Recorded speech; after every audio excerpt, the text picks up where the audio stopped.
Hello मेरे प्यारे बच्चों। हम लोग पढ़ रहे थे अपनी प्यारी कहानी गदल, जो लिखी गई है रांगे राघव के द्वारा।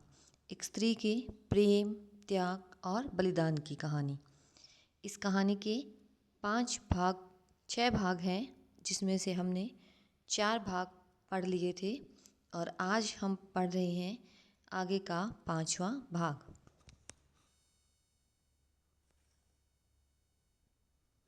भाग 5। ठंडी हवा तेज हो गई। डोडी चुपचाप बाहर छप्पर में बैठा हुआ हुक्का पी रहा था। पीते पीते ऊब गया और उसने चिलम उलट दी और फिर बैठा रहा। खेत से लौटकर निहाल ने बैल बांधे, नियार डाला और कहा, काका। डोडी कुछ सोच रहा था, उसने सुना नहीं। काका, निहाल ने स्वर उठाकर कहा। है? डोडी चौंक उठा। क्या है? मुझसे कहा कुछ? तुमसे न कहूँगा तो कहूँगा किससे? दिन भर तो तुम मिले नहीं। चिमन का डेरा कहता था तुमने दिन भर मनमौजी बाबा की धुनी के पास बिताया। यह सच है? हाँ बेटा, चला तो गया था। क्यों गए थे भला? ऐसे ही जी किया था बेटा। और कस्बे से बनिए का आदमी आया था। घी कटऊ क्या कराया? मैंने कहा। नहीं है, वह बोला लेके जाएगा। झगड़ा होते होते बचा। ऐसा नहीं करते बेटा, डोडी ने कहा। बाहर से कोई झगड़ा मोल लेता है? निहाल ने चिलम उठाई, कंडों में से आंच बीनकर धरी और फूंक लगाता हुआ आया। कहा, मैं तो गया नहीं, सिर फूट जाते नारायण को भेजा था। कहाँ? डोडी चौंका। उसी कुलच्छनी कुलबोरनी के पास, अपनी माँ के पास। न जाने तुम्हें उससे क्या है, अब भी तुम्हें उस पर गुस्सा नहीं आता। उसे माँ कहूँगा मैं। पर बेटा, तू न कहे, जब तो उसे तेरी माँ ही कहेगा। जब तक मर्द जीता है, लोग बैर को मर्द की बहू कहकर पुकारते हैं। जब मर्द मर जाता है तो लोग उसे बेटे की अम्मा कहकर पुकारते हैं। कोई नया नेम थोड़ी ही है। निहाल भुनभुनाया। कहा, ठीक है काका, ठीक है, पर तुमने अभी तक ये तो पूछा ही नहीं कि क्यों भेजा था उसे। हाँ बेटा, डोडी ने चौंक कर कहा। यह तो तूने बताया ही नहीं। बता न। दंड भरवाने भेजा था, सो पंचायत जुड़वाने के पहले ही उसने तो गहने उतार फेंके। डोडी मुस्कुराया। कहा, तो वह यह बता रही है कि घर वालों ने पंचायत भी नहीं जुड़वाई, यानी हम उसे भगाना ही चाहते थे। नारायण ले आया। हाँ, डोडी सोचने लगा। मैं फेर आऊँ? निहाल ने पूछा। नहीं बेटा, डोडी ने कहा। वह सचमुच रूठ कर ही गई है और कोई बात नहीं है। तूने रोटी खा ली?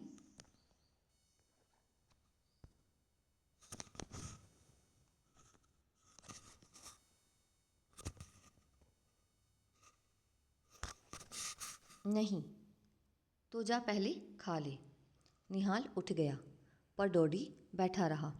रात का अंधेरा सांझ के पीछे ऐसा आ गया जैसे कोई पत्ते उलट गई हो। दूर ढोलक गाने की आवाज़ आने लगी। डोडी उठा और चल पड़ा। निहाल ने बहू से पूछा, काका ने खा ली? नहीं तो। निहाल बाहर आया। काका नहीं थे। काका, उसने पुकारा। राह पर चिरंजी पुजारी गढ़वाले हनुमान जी के पट बंद करके आ रहा था। उसने पूछा, क्या है रे? पाए लागू पंडित जी? निहाल ने कहा। काका अभी तो बैठे थे। चिरंजी ने कहा, अरे वह वहाँ ढोल सुन रहा है, मैं अभी देख कर आया हूँ। चिरंजी चला गया। निहाल ठिठक कर खड़ा रहा। बहू ने झांक कर पूछा, क्या हुआ? काका ढोला सुनने गए हैं। निहाल ने अविश्वास से कहा। वे तो नहीं जाते थे। जाकर बुला ले आओ, रात बढ़ रही है, बहू ने कहा और रोते बच्चे को दूध पिलाने लगी। निहाल जब काका को लेकर लौटा तो काका की देह तप रही थी। हवा लग गई है और कुछ नहीं, डोडी ने छोटी खटिया पर अपनी निकाली टांगें समेटकर लपेटते हुए कहा। रोटी रहने दे, आज जी नहीं चाहता। निहाल खड़ा रहा। डोडी ने कहा, अरे सोच तो बेटा, मैंने ढोला कितने दिन बाद सुना है। उस दिन भैया की सुहाग रात को सुना था या फिर आज? निहाल ने सुना और देखा। डोडी आंख मीचकर कुछ गुनगुनाने लगा था। भाग 6। शाम हो गई थी। मोनी बाहर बैठा था। गदल ने गरम गरम रोटी और आम की चटनी ले जाकर खाने को धर दी। बहुत अच्छी बनी है, मोनी ने खाते हुए कहा। बहुत अच्छी है। गदल बैठ गई। कहा, तुम एक ब्याह और क्यों नहीं कर लेते अपनी उम्र लायक? मोनी चौंका। कहा, एक की रोटी भी नहीं बनती। नहीं, गदल ने कहा। सोचते होंगे सौत बुलाती हूँ, पर मर्द का क्या, मेरी भी तो ढलती उम्र है। जीते जी देख जाऊंगी तो ठीक है, न होते हुक्म करने को तो एक मिल जाएगी। मोनी हंसा। बोला, यूँ कहे हौस है तुझे, लड़ने को चाहिए। खाना खाकर उठा तो गदल हुक्का भरकर दे आई और आप दीवार की ओट में बैठकर खाने लगी। इतने में सुनाई दिया, अरे इस वक्त कहाँ चला? जरूरी काम है मौनी, उत्तर मिला। पेशकार साहब ने बुलाया है। गदल ने पहचाना, उसी के गांव का तो था घोटिया मैना का चंदा गिर्राज गवारिया। जरूर पेशकार की गायें की चराने की बात होगी। अरे तो रात को जा रहा है, मोनी ने कहा। ले चिलम तो पीता जा। आकर्षण ने रोका। गिर्राज बैठ गया। गदल ने दूसरी रोटी उठाई, कौर मुंह में रखा। तुमने सुना? गिर्राज ने कहा और दम खींचा। क्या? मोनी ने पूछा। गदल का देवर डोडी मर गया।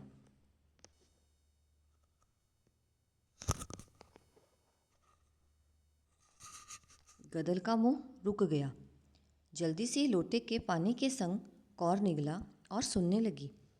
कलेजा मुंह को आने लगा। कैसे मर गया? मोनी ने कहा। वह तो भला चंगा था। ठंड लग गई, रात उघाड़ा रह गया। गदल द्वार पर दिखाई दी। कहा, गिर्राज। काकी, गिर्राज ने कहा। सच, मरते वक्त उसके मुंह से तुम्हारा नाम कड़ा था काकी। बेचारा बड़ा भला मानस था। गदल स्तब्ध खड़ी रही। गिर्राज चला गया। गदल ने कहा, सुनते हो? क्या हैरी, मैं जरा जाऊंगी।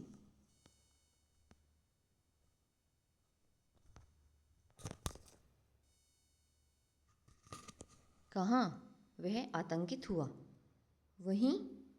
क्यों? देवर मर गया है ना? देवर? अब तो वह तेरा देवर नहीं। गदल झुंझुनाती हुई हंसी। देवर तो मेरा अगले जन्म में भी रहेगा। वही न मुझे रुखाई दिखाता तो क्या यह पाँव कटे बिना उस देहरी से बाहर निकल सकते थे? उसने मुझसे मन फेरा, मैंने ऐसा बदला लिया उससे। कहते कहते वह कठोर हो गई। तू नहीं जा सकती, मोनी ने कहा। क्यों? गदल ने कहा। तू रोकेगा? अरे मेरे खास पेट के जाए मुझे रोक न पाए।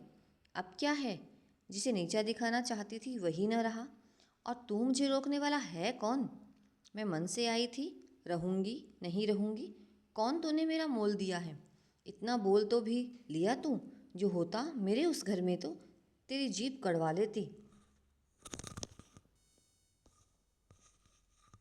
अरे चल चल, मोनी ने हाथ पकड़ कर उसे भीतर धकेल दिया और द्वार पर खाट डालकर लेटकर हुक्का पीने लगा। गदल भीतर रोने लगी, परंतु इतने धीरे कि उसकी सिसकी तक मोनी नहीं सुन सका। आज गदल का मन बहा जा रहा था। रात का तीसरा पहर बीत रहा था। मोनी की नाक बज रही थी। गदल ने पूरी शक्ति लगाकर छप्पर का कोना उठाया और सांपिन की तरह उसके नीचे से रेंगकर दूसरी ओर कूद गई। मोनी रह रह कर तड़पता था। हिम्मत नहीं होती थी कि जाकर सीधे गांव में हल्ला करे और लटके बल पर गदल को उठा लाए। मन करता सुसरी की टांगें तोड़ दे। दूल्हों ने व्यंग्य भी किया कि उसकी लुगाई भागकर नाक कटा गई है। खून का सा घूंट पीकर रह गया।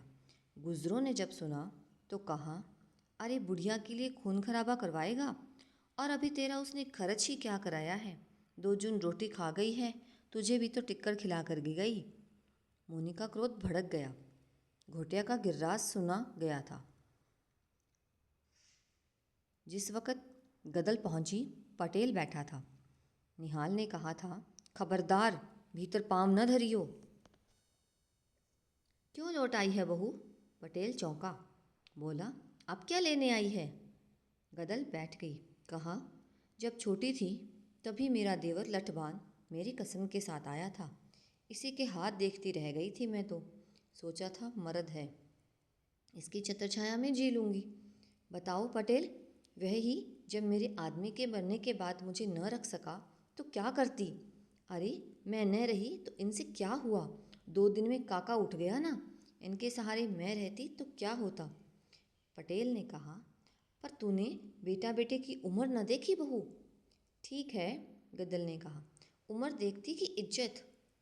यह कहो, मेरे देवर से रार थी, ख़त्म हो गई। ये बेटा है, मैंने कोई बिरादरी के नेम के बाहर की बात की हो तो रोककर मुझ पर दावा करो, पंचायत में जवाब दूंगी। लेकिन बेटों ने बिरादरी के मुंह पर थूका, तब तुम सब कहाँ थे? सो कब? पटेल ने आश्चर्य से पूछा। पटेल न कहेंगे तो कौन कहेगा? 25 आदमी खिलाकर लुटा दिया मेरे मर्द के कारज में। पर पगली, यह तो सरकार का कानून था। कानून था? गदल हंसी। सारे जग में कानून चल रहा है पटेल। दिन दहाड़े भैंस खोलकर लाई जाती है, मेरे ही मर्द पर कानून था। यूँ न कहोगे? बेटों ने सोचा, दूसरा क्या धरा है, क्यों पैसा बिगाड़ती हो, कायर कहेंगे। निहाल गरजा। कायर? हम कायर, तू सिंधनी। हाँ, मैं सिंघनी। गदल तड़पी। बोल, तुझ में है हिम्मत? बोल, वह भी चिल्लाया। जा, बिरादरी कारज में न्योता दे काका के, गदल ने कहा। निहाल सकपका गया। बोला, पुलिस? गदल ने सीना ठोक कर कहा, बस। लुगाई बकती है, पटेल ने कहा। गोली चलेगी तो? गदल ने कहा। धर्म धुरंधरों ने तो डूबो ही दी, सारी गुजरात की डूब गई माधो। अब किसी का आसरा नहीं, कायर ही कायर बसे हैं। फिर अचानक कहा, मैं करूं प्रबंध? तू? निहाल ने कहा। हाँ, मैं। और उसकी आंखों में पानी भर आया। कहा, वह मरते वक्त मेरा नाम लेता गया ना, तो उसका प्रबंध मैं ही करूँगी। मुनि आश्चर्य में था। गिर्राज ने बताया था कि कारज का जोरदार इंतज़ाम है। गदल ने दरोगा को रिश्वत दी है, वह इधर आएगा ही नहीं। गदल बड़ा इंतज़ाम कर रही है। लोग कहते हैं उससे अपने मर्द का इतना गम नहीं हुआ था जितना अब लगता है। गिर्राज तो चला गया था, पर मोनी में विष भर गया था। उसने उठते हुए कहा, तो गदल, तेरी भी मन की होने दो। सो गोला का मोनी नहीं, दरोगा का मुंह बंद कर दे। पर उससे भी ऊपर एक दरबार है, मैं कस्बे में बड़े दरोगा से शिकायत करूँगा। कारज हो रहा था। पांतें बैठती, जीमती, उठ जाती और कढ़ाव से पुए उतरते। बाहर मर्द इंतज़ाम कर रहे थे, खिला रहे थे। निहाल और नारायण ने लड़ाई में महंगा अनाज बेचकर जो घड़ों में नोटों की चांदी बनाकर डाली थी, वह निकली और बोहरे का कर्ज चढ़ा। पर डांग में लोगों ने कहा, गदल का ही बूता था, बेटे तो हार बैठे थे। कानून क्या बिरादरी से ऊपर है? गदल थक गई थी, औरतों में बैठी थी। अचानक द्वार में से सिपाही सा दिखा, बाहर आ गई। निहाल सिर झुकाए खड़ा था। क्या बात है दीवान जी? गदल ने बढ़कर पूछा। स्त्री का बढ़कर पूछना देख दीवान सकपका गया। निहाल ने कहा, कहते हैं कारज रोक दो। सो कैसे? गदल चौंकी। दरोगा जी ने कहा है, दीवान जी ने नम्र उत्तर दिया। क्यों? उनसे पूछकर ही तो किया जा रहा है। उसका स्पष्ट संकेत था कि रिश्वत दी जा चुकी है। दीवान ने कहा, जानता हूँ दरोगा जी तो मेल मुलाकात मानते हैं, पर किसी ने बड़े दरोगा जी के पास शिकायत पहुँचाई है। दरोगा जी को आना ही पड़ेगा। इसी से उन्होंने कहला भेजा है कि भीड़ छांट दो, वरना कानूनी कार्यवाही करनी पड़ेगी।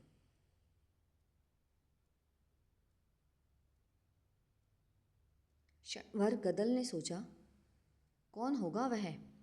समझ नहीं सकी। बोली, दरोगा जी ने पहले नहीं सोचा यह सब? अब बिरादरी को उठा दें? दीवान जी, तुम भी बैठकर पतल परोसवा लो। होगी सो देखी जाएगी, हम खबर भेज देंगे। दरोगा आते ही क्यों हैं? वे तो राजा हैं। दीवान जी ने कहा, सरकारी नौकरी है, चली जाएगी, आना ही होगा उन्हें। तो आने दो, गदल ने चुपते स्वर से कहा। सब गिरफ्तार कर लिए जाएंगे, समझी? राज से टक्कर लेने की कोशिश न करो। अरे, तो क्या राज बिरादरी से ऊपर है? गदल ने तमक कर कहा। राज के पीछे तो आज तक पीछे हैं, पर राज के लिए धर्म नहीं छोड़ देंगे। तुम सुन लो, तुम धर्म छीन लो तो हमें जीना हराम है। गदल के पाँव के धमाके से धरती चली गई। 3 पांतें और उठ गई। अंतिम पांत थी। निहाल ने अंधेरे में देखकर कहा, नारायण जल्दी कर, 1 पांत बची है ना? गदल ने छप्पर की छाया में से कहा। निहाल। निहाल गया। डरता है? गदल ने पूछा। सूखे होठों पर जीभ फेरकर उसने कहा, नहीं, मेरी कोख की लाज करनी होगी तुझे। गदल ने कहा, तेरे काका ने तुझको बेटा समझकर अपना दूसरा ब्याह नामंजूर कर दिया था, याद रखना, उसके और कोई नहीं।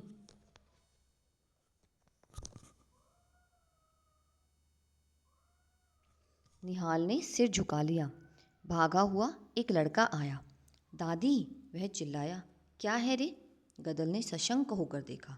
पुलिस हथियारबंद होकर आई है। निहाल ने गदल की ओर रहस्य भरी दृष्टि से देखा। गदल ने कहा, पांत उठाने में ज़्यादा देर नहीं है, लेकिन वे कब मानेंगे? उन्हें रोकना होगा, उनके पास बंदूकें हैं।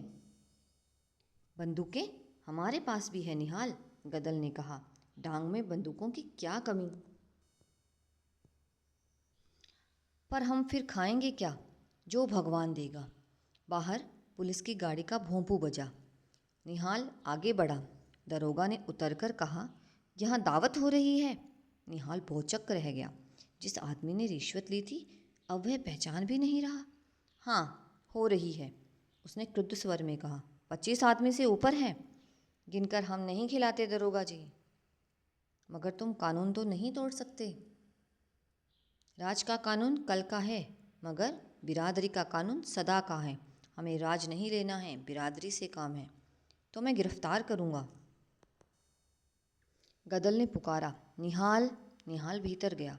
गदल ने कहा, पंगत होने तक इन्हें रोकना ही होगा।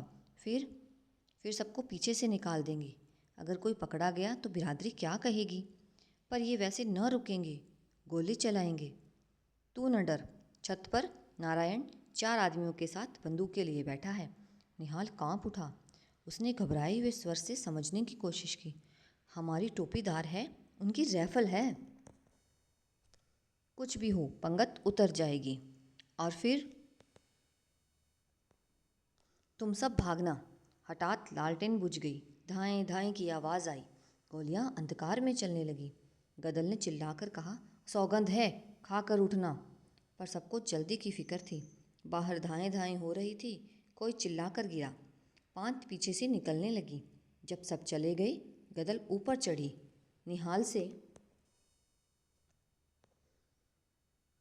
उसके स्वर की अखंड ममता सुनकर निहाल के रोंगटे उस हलचल में भी खड़े हो गए। बेटे, वहाँ से थोड़ा सा पीछे से कट था। निहाल को गदल ये कह रही है कि वह सब लोगों को लेकर यहाँ से चली जाए। उसके स्वर की अखंड ममता सुनकर निहाल की रोंगटे उस हलचल में भी खड़े हो गए। इससे पहले कि वह उत्तर दे, गदल ने कहा, तुझे मेरी कोख की सौगंध है। नारायण को और बहू बच्चों को लेकर निकल जो पीछे से। और तू मेरी फिक्र छोड़, मैं देख रही हूँ, तेरा काका मुझे बुला रहा है। निहाल ने बहस नहीं की। गदल ने एक बंदूक वाले से भरी बंदूक लेकर कहा, चले जाओ सब, निकल जाओ। संतान के मुंह से जकड़े हुए युवकों को विपत्ति ने अंधकार में विलीन कर दिया।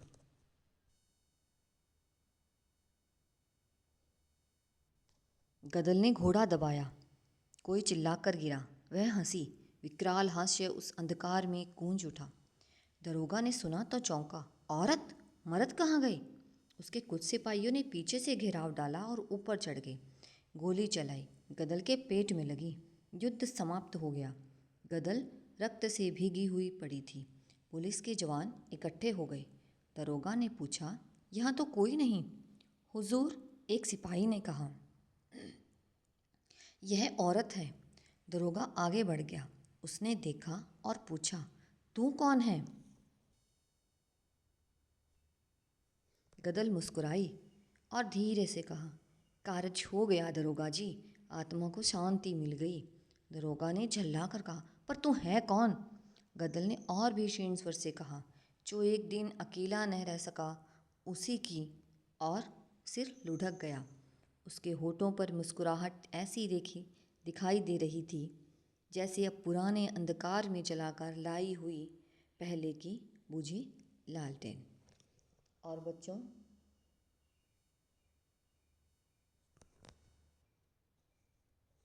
इसी के साथ हमारी आज की कहानी यहीं समाप्त होती है। मिलते हैं हम अपनी अगली क्लास में आप लोगों के लिए एक नई कहानी लेकर। तब तक के लिए पढ़ते रहिए, स्वस्थ रहिए, मस्त रहिए। बाय।